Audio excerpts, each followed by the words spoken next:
There's something really special about homemade pizza. It's flavorful and delicious and super comforting. Of course, it saves you money because you're skipping the takeout, and everybody likes to get involved, even the kids. Tonight, we're gonna make a vegan deep dish pizza based on Chicago deep dish pizza. Welcome to Kat's Vegan Kitchen. Let's get started. All great pizza starts with a great crust. So we're gonna mix 1 cup of warm water with 1 package of active dry yeast. That is about 2 1/4 teaspoons of dry yeast. You want to see your yeast start to bubble, and if you don't, you can add a teeny bit of sugar just to wake it up a little bit. Pour your warm yeast water mixture into a large mixing bowl. Add 1 cup of all-purpose flour, 1/2 cup of coarse ground cornmeal, and 1/4 cup of a neutral vegetable oil like canola or grapeseed oil. Blend that up really well. Now we're going to add in additional flour, 1/2 cup at a time, and we're going to keep stirring it until the dough pulls away from the sides of the bowl.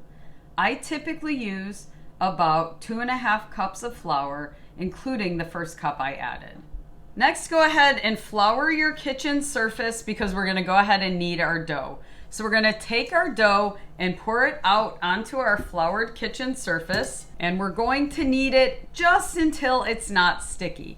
Now, full disclosure, I forgot to add salt when I was adding in my wet ingredients, so I sprinkled my dough ball with a little bit of salt, about a 1/2 teaspoon, and I just folded it in. That's going to be just fine. But you want to add that in when you're mixing in the wet ingredients. Either way will work. I'm going to knead my dough just till it's not sticky, and it's always okay to add in a little bit of flour if your dough is sticky. We don't want to over knead it because it will get tough. So we want our dough not too dry, not too wet, not too sticky, and kind of smooth. Do you see it's sticking to my fingers? That is too sticky. There we go. That's better.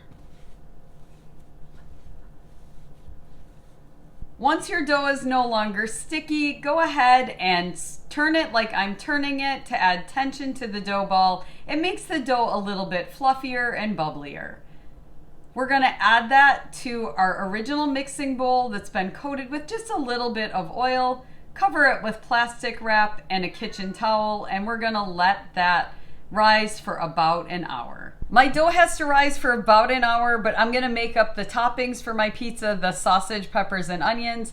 After about 30-35 minutes, go ahead and preheat your oven to 500 degrees because we want our oven to get nice and hot. I'm going to set this aside and let it rise.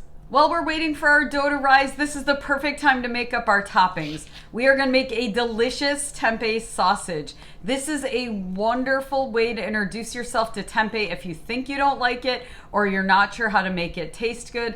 This tempeh sausage, the original recipe comes from Isa Shander Moskowitz cookbook, Vegan with a Vengeance. She's one of my favorite vegan chefs, and this was one of my first vegan cookbooks. The original tempeh sausage recipe is in here. I have modified it a little bit over the years, but that's where you'll find the original recipe.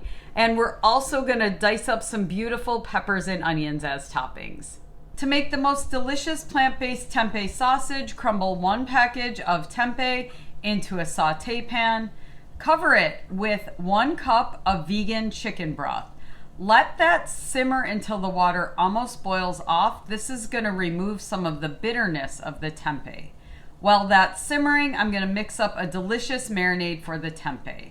I'm gonna add to my mixing cup 1 tablespoon of fennel seeds, 1/2 teaspoon of red pepper flakes, 1 1/2 teaspoons of sage, 1 teaspoon of oregano, 1/2 teaspoon of garlic powder, 1 1/2 tablespoons of tamari soy sauce or Bragg's liquid aminos, 1/2 teaspoon of black or white pepper, 1 tablespoon of a neutral oil like avocado oil, 1/4 cup of water, and the juice of a half of a lemon.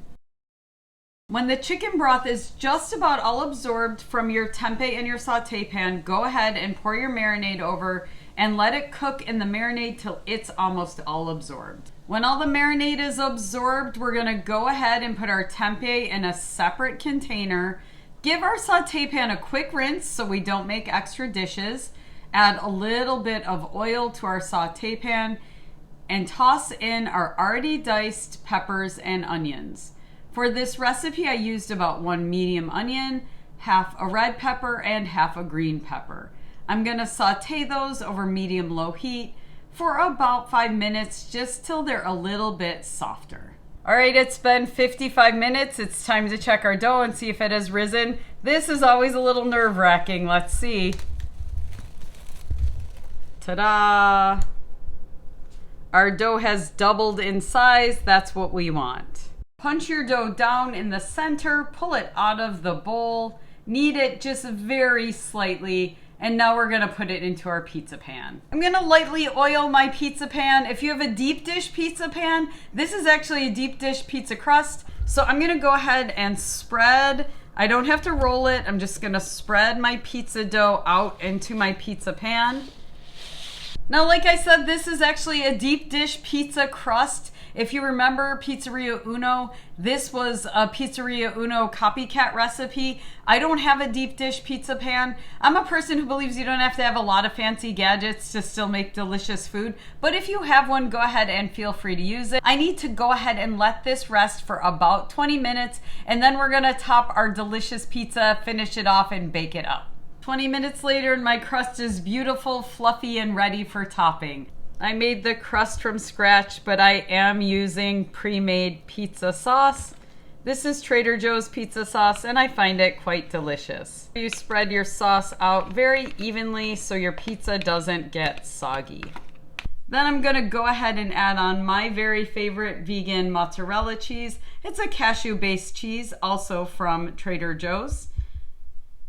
Add on your delicious vegan plant-based sausage, spread that out evenly throughout the crust, and finally our beautiful peppers and onions.